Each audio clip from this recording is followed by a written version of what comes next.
Where do you stand on whether they should do it, and what do you think will happen? I think they should do it, and I think they will. Obviously, if it was, up to me, if you could set a number for him, you'd probably set it a little lower than what they're going to end up paying him. But, when you have to analyze the situations, it comes down to a matter of what you could do if you don't keep him, right? So if you don't match that offer and you let Otto Porter go, you really don't have a way to replace him.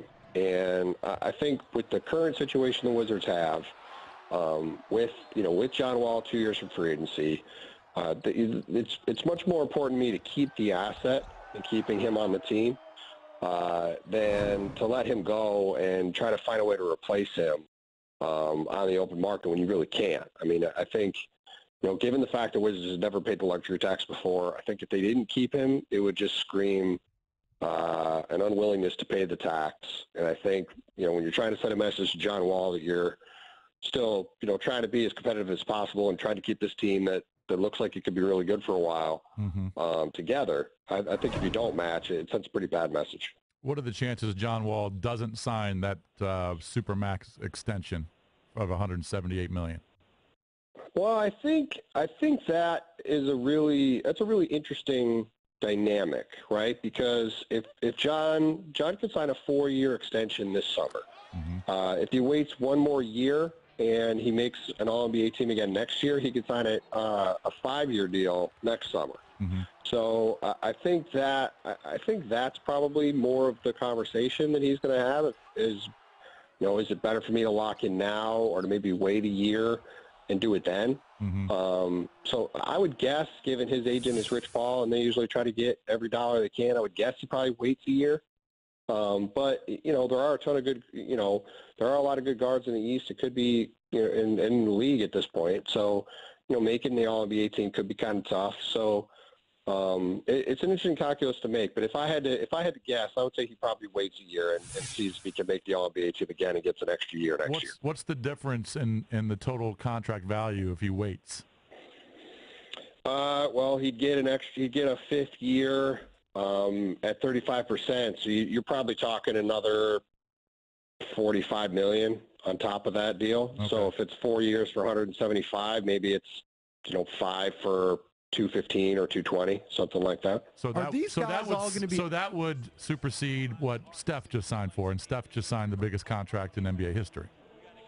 Yeah, if he signed a 5-year deal next year, assuming the cap went up, he would have the biggest deal then. I understand the 45, or at least be in the mix for it. I understand $45 million is a big jump, but man, if you have an opportunity to sign for 175, it's hard to turn that down. And you're going to bank on just making the All-NBA team, man, that is hard. Which you made the 3rd team this year. That is hard to turn down.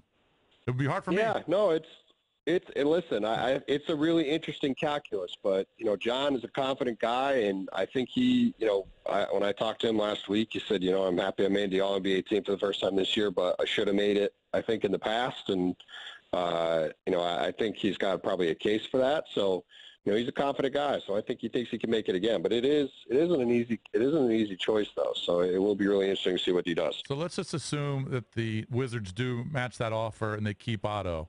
They've added Mike Scott, Jody Meeks, Tim Frazier. They're going to lose. Who knows if they're going to lose Bobo? I would assume they'll probably lose Bogdanovich. Yeah. Probably. All right. So now that Gordon Hayward has joined the Celtics, they obviously are much better than they were last year. Are the Wizards better, or are they stagnant? Where do you see them in the landscape of the East now that Hayward went to Boston?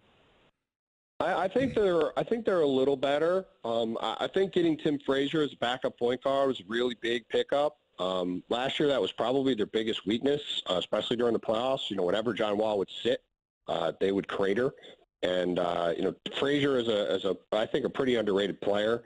Really solid, dependable backup point guard. And they got him really for only the 52nd pick in the draft, which I thought was a steal.